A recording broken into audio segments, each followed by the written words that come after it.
Welcome to the Deep Dive. Today we're jumping into a really vital group of drugs, anticoagulants. You probably know them as blood thinners. Right. And they're absolutely critical, aren't they? I mean, they prevent things like strokes, heart attacks, DVTs. Truly life-saving stuff. Definitely life-saving. But that's not the whole picture, is it? No, not at all. That's what's so interesting. For all the good they do, using them comes with some significant safety issues. Powerful tools, but definitely complex. Okay, let's dig into that complexity.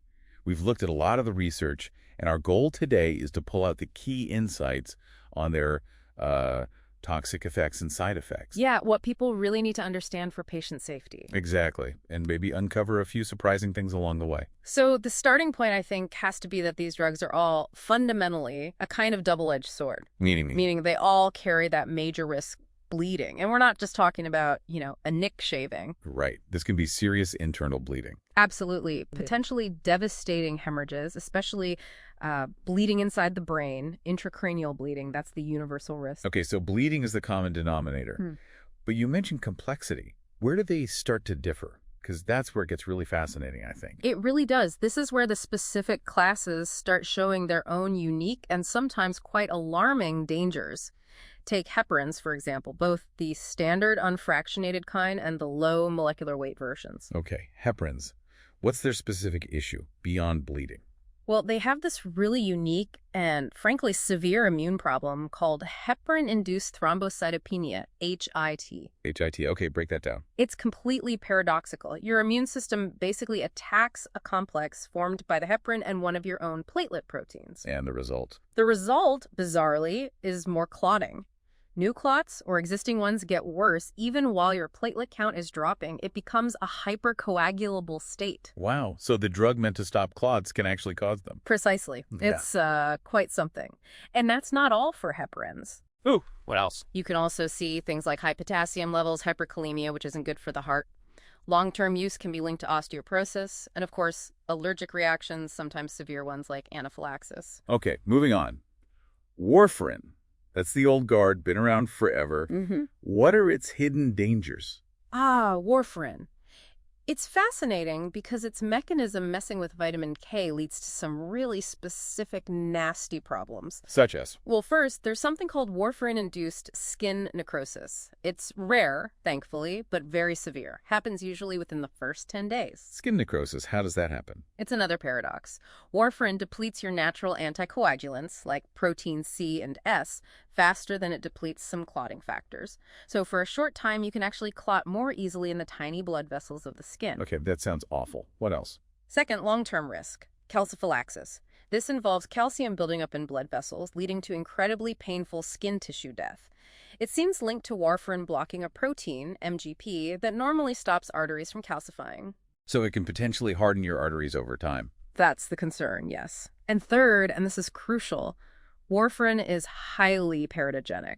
Meaning dangerous in pregnancy. Extremely. It crosses the placenta easily and can cause miscarriages, stillbirth, serious developmental problems. It's generally a big no during pregnancy. Wow. These are serious risks. Yeah. And warfarin's known for being hard to manage anyway, right? Yeah.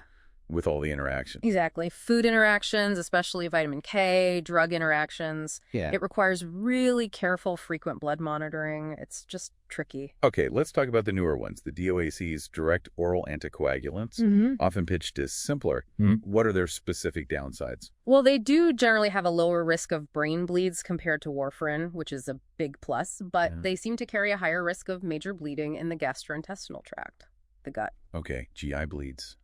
Anything else? Yes. Something that really affects quality of life for younger women is menorrhagia, heavy menstrual bleeding. Reports suggest up to maybe 30% of younger women on certain DOACs, the factor XAXA inhibitors, experience this. 30%? That's a huge number.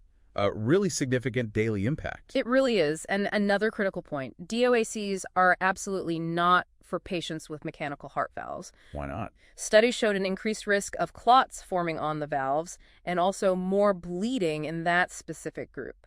So a definite contraindication there. But they do have an advantage in emergencies, right? Reversal agents. Yes. That's a key benefit. For some DOACs, there are specific antidotes now that can quickly reverse their effect if there's major bleeding or a need for urgent surgery, much faster than reversing warfarin. Okay, so wrapping this up, we've got bleeding risk across the board, then these really distinct, sometimes paradoxical, severe side effects for each class: HIT with heparin, skin necrosis and calciphylaxis with warfarin, GI bleeds, and menorrhagia with DOACs. Right, which leads to the big question, doesn't it? If they all have these different serious risks, how on earth do you choose the right one for a patient? Yeah, it really drives home that there's no single safest option. It has to be tailored. Absolutely. It demands a really sophisticated, individualized look at the patient. You have to consider their specific risk factors, other health conditions, maybe even their genetics. It's that constant balancing act for doctors, isn't it? Yeah. Weighing the need to prevent a potentially deadly clot against the risk of causing a different but equally devastating problem. That's the heart of it, constantly weighing those risks and benefits. Understanding these differences, these nuances, really empowers you as a patient or just someone interested in health. It highlights just how crucial personalized medicine is becoming. Every choice is truly a calculated risk, something important to think about.